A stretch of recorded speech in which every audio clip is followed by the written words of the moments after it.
வணக்கம், வாங்க. இன்றைக்கி மதியம் லஞ்ச் பாருங்கள். சுட சுட சாதம் இருக்குது. சாதம் வச்சுக்கலாம்.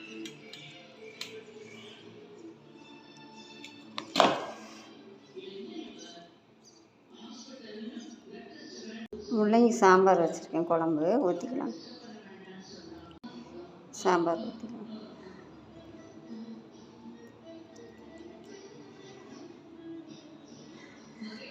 காய் உருளைக்கிழங்கு வறுவல் தாங்க வச்சுக்கலாம். இன்றைக்கி மதியம் லஞ்ச் பாருங்கள். சுட சுட சாதம், முள்ளங்கி சாம்பார், உருளைக்கிழங்கு வறுவல், தயிருங்க. அவ்வளோதான் இன்றைக்கி மதியம் லஞ்சு. பிடிச்சிருந்தா ஒரு லைக் பண்ணுங்கள், ஷேர் பண்ணுங்கள், சப்ஸ்கிரைப் பண்ணுங்கள். யாருக்கெல்லாம் முள்ளங்கி சாம்பார் பிடிக்குமோ கமெண்ட்டில் சொல்லுங்கள்.